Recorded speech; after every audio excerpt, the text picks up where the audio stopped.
right, so welcome back to another session here on FoodTech21. And of course, we want to continue our conversation and kind of get into what we're going to be talking about today, which is kind of changing the guest experience through technology. And part of this, the angle that we were looking to go with here in this particular session was to kind of go with two different I won't say completely different companies. Both are trying to achieve similar results, but different ways in which they're doing it. And with me today, I've got Christine Schindler, who's the co-founder and CEO of PathSpot, and also Rob Carpenter, who is the CEO and co-founder of Valyant. Great to have you guys on.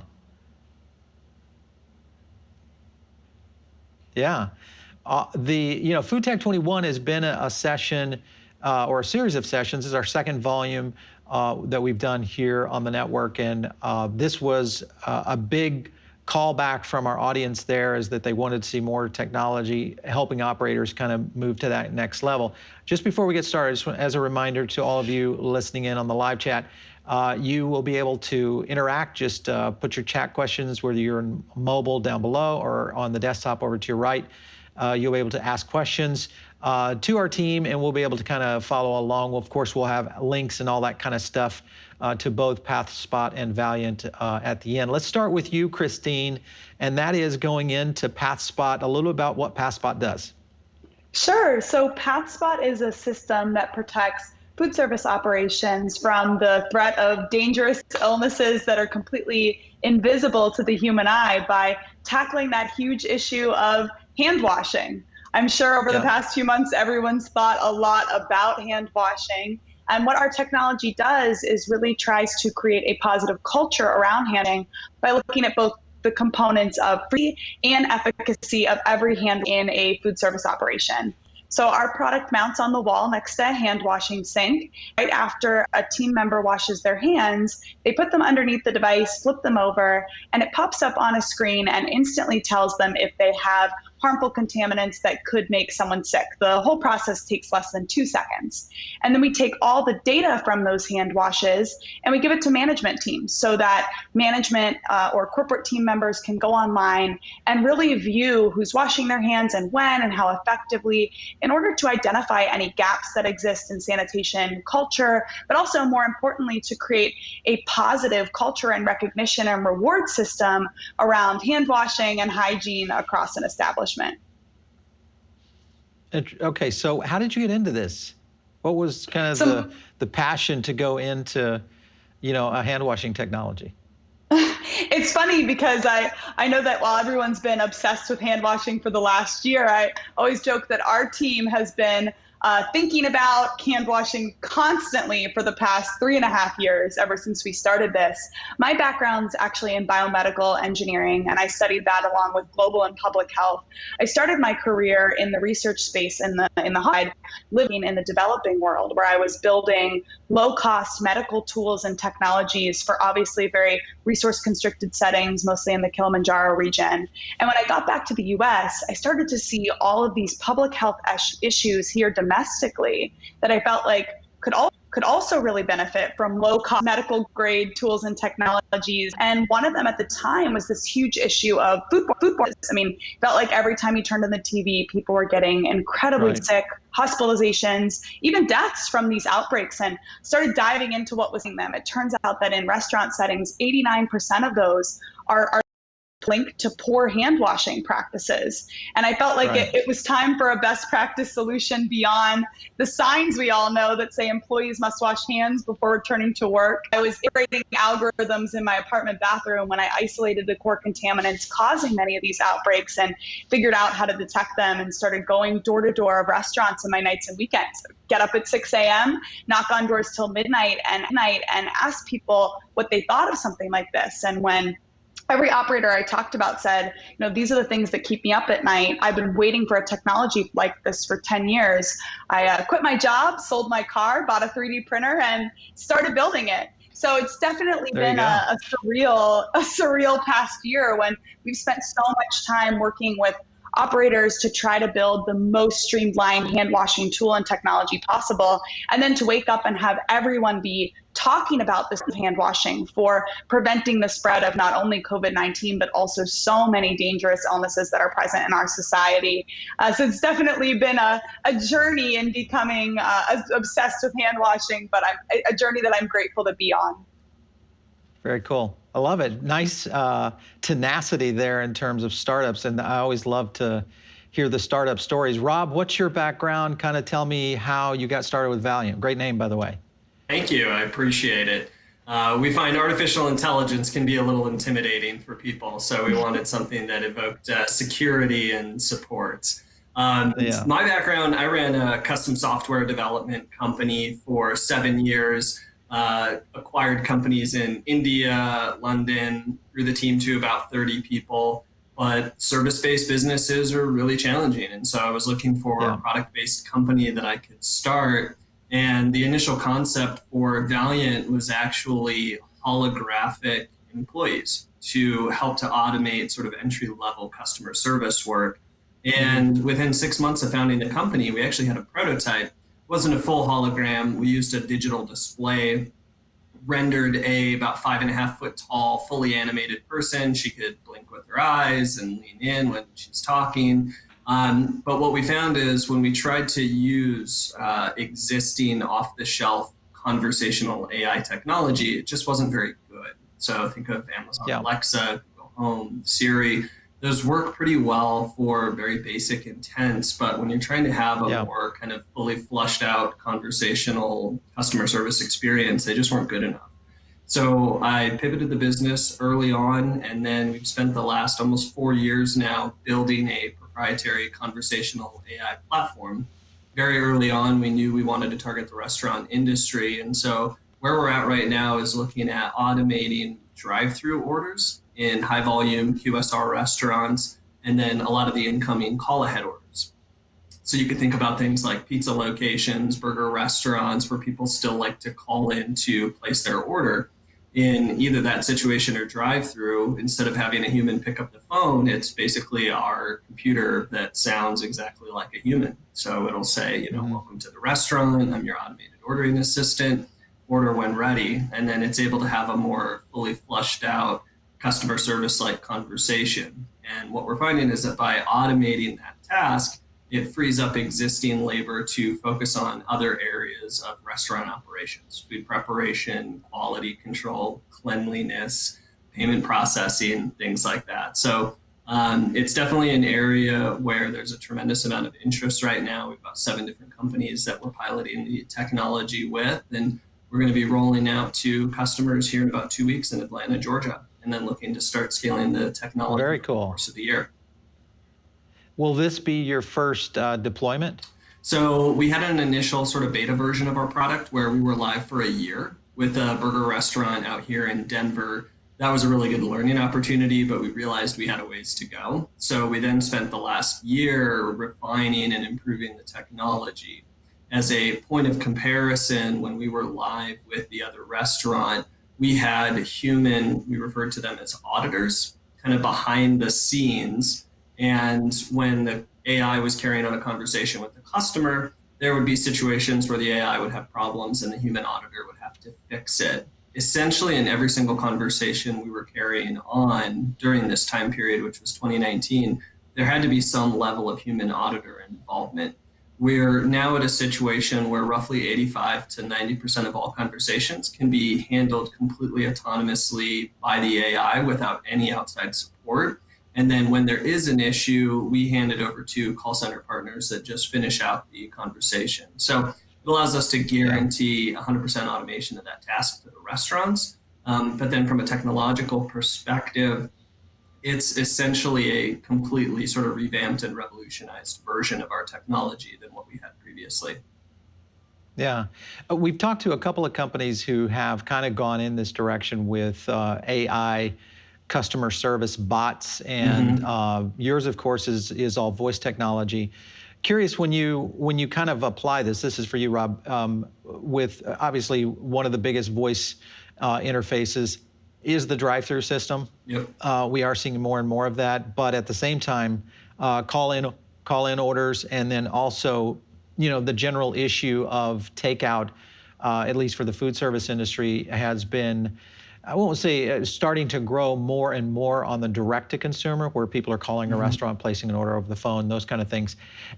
Do you see this technology that you guys are doing expanding beyond, centralized systems like, say, a McDonald's drive-through system? I know we've seen remote call centers that have been handling drive-through, usually with humans. Is that where you see this going? Is something that would be like a remote call center, or, somewhat of a, computer in the cloud that would essentially answer all drive-through calls or drive-through entries for McDonald's or someone like that?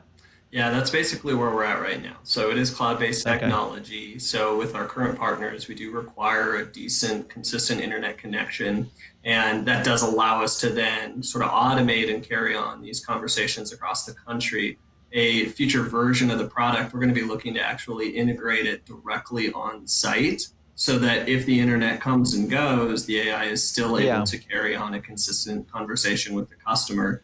It's interesting with technology, everything used to be on premise, and then over the last 20 years, everything is migrated to the cloud.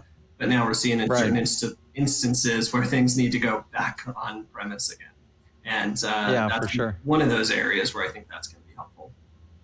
Yeah, Christine, that kind of brings up a question for you, and that is when you see this kind of scenario that's popping up with, let's say, for instance, in your particular case, we have a cloud scenario that you're kind of sending data back to your home base or your software centralized system. If you were to get an internet outage, are you guys doing something very similar in terms of maintaining data on location? Yes, we do have both set up for exactly that reason. It's oftentimes that the internet is not able to push that information up to the cloud, and we know that hand washing still needs to happen in those moments for sure. So we have both localized data storage that is still giving the consistent access to the tool during that time, as well as keeping track on a local level of the stay out of their hand washing goals. Things we have in all of our units is a game where throughout the day you can set your hand washing goal, the location based on how many team members are present. And then throughout the day, you work your way towards that goal, and you're able to see your health meter fill up throughout the day, so that when you finally hit your hand washing goal for that hour, for the day, confetti sprays all over the screen, and we can use it to be a really motivating tool. We hear team members across the location saying to each other, like, we just need to get 5 more hands in. Come on, everyone, like, get behind the hand washing. And those things are really important to us at a local level. And then we store the data, and if there is an internet outage, just push all the data up that may have occurred during that time, so that from a corporate level, they're still able to see holistically how the hand washing trends are playing out across all their locations. Yeah, for you, Christine, okay, so you've got a base of team members that are utilizing the system. There is something, obviously we are looking at how customers are going to interface with technologies in the future and be able to accept them. So yours is kind of back of house, so it's not necessarily something that an operator, not many people see it unless they're maybe have an open kitchen or something of that nature. So they don't really know that technology is taking place. Are you seeing more and more operators starting to reveal or promote, these are some of the tech pieces we're using to keep our team and our customers safe? Are you finding that to be a new trend? It's been so rewarding to be able to see our customers share with both their employees' families, as well as their customers and their end customers, that their commitment to hygiene and sanitation is compounded by using a technology like this. And we have a lot of locations, and we give them, whether it's stickers that they can put on the front of their window that tell about PathSpot and what they're doing, or on the sneeze guard, if there's somewhere where they go up to order, or on their menus, or even on their online platforms. We give all the team members buttons and hats. My hands are clean and my hand washes are verified. And it's really been incredible to see posting on media. We had one of our brands that we work with post on social media, did a whole feature on the fact that they're using this. And the comment section on that was customers saying, I haven't been out to eat all summer, but today I'm coming and bringing my family to your location because the work that you're doing to be commitment to sanitizing is so rewarding for me to see that I want to support you. And then On the other side, employees, I felt unsure or not confident back to work, or someone in my family's immunocompromised. But the fact that this tool is here is something that I can share with my family and my friends that our company is doing to support me, making sure that I'm safe coming back to work. So it has been really rewarding to see both the end customers for these brands as well as the employees themselves feel that mission in using our tool, and that just extends our mission of create a healthier world. Yeah, definitely. The more I see this, and I've started to see this kind of technology emerging in the last few years. Obviously now it's even much more important. Rob, with your side of the case, you're more on the customer facing side, so they're definitely going to know something's changed. Yeah. Or to a certain extent, maybe not so much. It depends on how late it is on the Taco Bell drive-thru that you go through, and there may be a marriage proposal or something like that occurring. We have a few of those answers prepped and ready to go. I'm ready. So when you look at that kind of interface, there's two things here. One is consumers that may say, "Ooh, I'm not necessarily ready to talk with a virtual entity," even though I do feel like voice is much more accepted just because of mainstream tech with both, Siri and Alexa, kind of invading consumer space. But I think that my first would be, do you see that as a problem, number one? And then number two, if you look at operators, essentially in this particular case, you're going to be taking, in some cases, in the QSR market, you're essentially going to be eliminating a certain role within someone's job, because there's not many people that just take orders at a McDonald's. They do many other things. So do you see any pushback from that? So first question, pushback from the consumer, any kind of pushback from the operators themselves? I think from a consumer standpoint, a really good analogy is self-checkout at a grocery store. When those things first rolled out, not a lot of people use them. They were really concerned definitely about the automation element of things. Also, how is it going to work? If I get stuck, is it going to cause me more time than if I just waited with a human? But as people started to use those systems and adopt that technology, they did actually find that in a lot of cases, they were significantly faster and a more efficient way to get through the process. Fast forward to where we are today, and you'll still see grocery stores that will have a couple of human checkout people, but in a lot of locations, they're now heavily dominated by these self-checkout options. So we're actually borrowing a kind of page from that playbook, and we're putting signs kind of right up front with one of our first pilot customers. We're fortunate that they have dual drive-through lanes. And so we can point to one lane and say, hey, that's a human checkout lane, and point to the other and say, this is a self-checkout lane. And I think by putting that up front, it allows the consumer to make the decision versus just sort of thrusting it on them. Because when we were live about a year ago, we did find that there were significant portions of the customer population that did find it more efficient and did like it. In the QSR market, I think there's also an element of not feeling any guilt potentially from a human on the other end of the line when you're ordering your food items. So in either situation, we did see that customers, a significant portion of them did like the system. And I think by giving them that choice, that's a very critical component of the overall system. From an operator standpoint, one of our pilot customers is in a situation where her business is actually up 30% year over year. And compared to a lot of restaurants, that's astounding. The downside is she just literally can't find enough people to come in and work. And so that means that the employees that do show up are overworked, they are stressed out, and they are overextended. So by being able to take a critical task off of their plate, they're able to do the rest of their jobs more efficiently. And when you actually speak to the employees inside the restaurants, taking orders is one of the least desirable jobs. It's one of the hardest, and you have to have kind of a specialized personality to be able to basically repeat the same thing over and over again for 8 hours and sound friendly every single time you do it. And, some of those customers, are not always the nicest when you're interacting with them. And what we were surprised about was that we initially thought the employees were going to be the biggest skeptics to this technology, but they very quickly turned into the biggest proponents of the technology because it honestly just made their jobs easier and more enjoyable.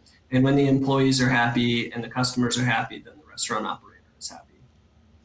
Yeah.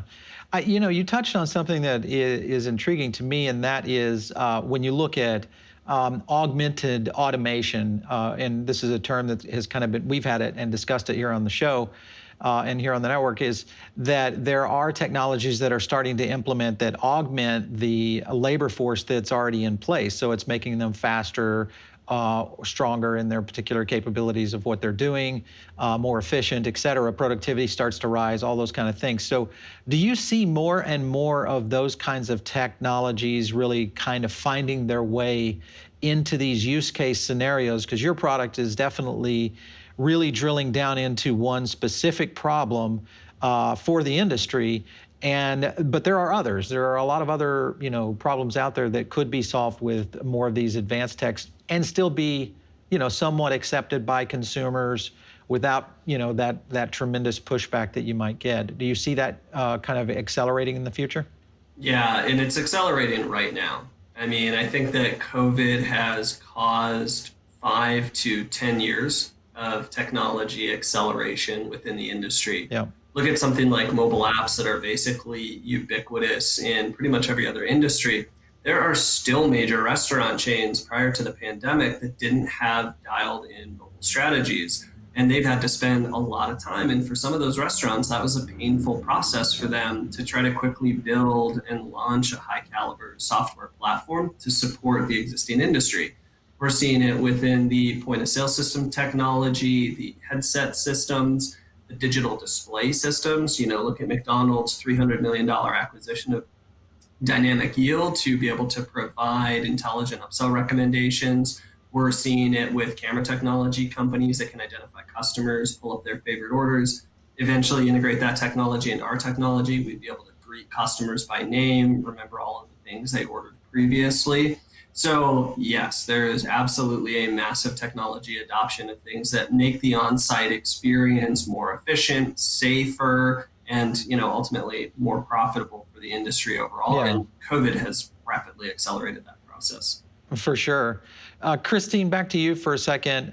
Have you seen, okay, so you've got this deployed out in the wild. You've got some good engagement and pickup from the operators themselves. Are you starting to see data coming back on any kind of influential results, such as either less sick employees, fewer call-outs? Obviously, I mean, we've seen restaurants now who are reporting an internal case of COVID, sometimes weekly, and having to, pretty much shut down their kitchen, restaff it, all those kinds of things that are happening. What kind of data results have you seen coming back with what you guys are doing over there? Yeah, absolutely. And it's so exciting to see as more data comes in. We're installed in over 500 locations right now and adding every hour at this stage as many of locations roll out and expand across their brand. And the more locations we get online, the more data we can utilize to give back to these locations to really help them improve their sanitation across the board. I mean, what we really see across all of our locations is as soon as you're tracking, encouraging, rewarding, incentivizing hand washes go up. And we are able to see a huge increase in overall hand washing compared to baseline hand washing data in studies done by the CDC and by the FDA. They typically see around 20% hand washing compliance with FDA guidelines. So, anonymized, just visualization of seeing how often people wash their hands in locations. And with our tool and actually putting in there reminders and encouragement around hand washing, we're able to get to over 100% of compliance within a month of using the product. And then we also see contamination rates decrease really rapidly over time.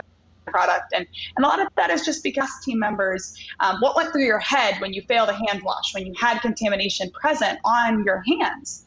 And they're like, look, I didn't know it was there. I mean, you can't see it, you can't smell it. I washed my hands, or at least I thought I did, but maybe I only washed for 5 seconds, or maybe I only washed for 10 seconds and I forgot to dry them afterwards, and I didn't do the full hand washing process that I've been trained on, but it's hard to remember to do in the middle. And it really creates this feedback loop that actually encourages proper hand washing. So we see the number of failed hand washes decreased by over 75% after a month of using the product, because team members actually get better at washing their hands. And then, some other really more anecdotal components that we've seen is that really take something huge off managers' plates and off team members' plates. It's one less thing they have to remember with a tool that's actually reminding them to wash their hands and encouraging that behavior. It's something that our managers cite. This is like a co-manager. I don't have to be reminding everyone and counting all the hand washes. There's something that's doing that alongside us. And like I mentioned, I think the stats that I'm proudest about is the number of employees who come back sharing that this made them think more about hand washing, made them feel safer at their work environment, made them feel more confident that they were doing the best job they could do to protect themselves and their families from the dangers that come with working in these facilities and being exposed to different illnesses. So it's definitely been exciting to see those trends and to use the information to then we actually create customized trainings from anonymized data that we can use across all restaurants and say, hey, 98% of the time someone fails a scan, it's under the right pinky fingernail or it's in the web of the hand. So we're really collecting information too on the specifics of the hand washes and then back both at a local level and then at a corporate level or more broadly, at a public health level for where are we missing hand washes across our days. Yeah, I like that. One last question to both of you. If you were to pick one single trend within each of your areas, what would you say it would be? Let's go with you, Rob. That's going forward here for 2021. I think that we're going to start to see more personalization, and I think that that's going to be accompanied with a greater rise in drive-through business. I think that a lot of restaurants have seen what they can do from a business standpoint with drive-through, and so you can see that Burger King, KFC, Shake Shack, McDonald's, Wendy's, all of these, very large QSR businesses are announcing new concepts that are very tech and drive-through forward, as they expect that to be a significant portion of their business. KFC Australia is prototyping a restaurant that's got 4 drive-through lanes. Almost looks a little bit more like what you'd expect from a Sonic. And so I think that greater volume of drive-through is going to continue to increase. Burger King just announced they're going to be rolling out 10,000 digital displays across their system. I think McDonald's has already pretty much rolled out digital displays. And that's going to allow for greater personalization, customizing upsells, and things like that. So at least I would anticipate over the next decade that is going to become a consistent focus for a lot of these big QSR brands. Yeah, for sure. Christine, do you see any tech kind of breaking out with COVID hopefully wrapping up here in the next few months? We will start seeing some changes there. What are your thoughts there?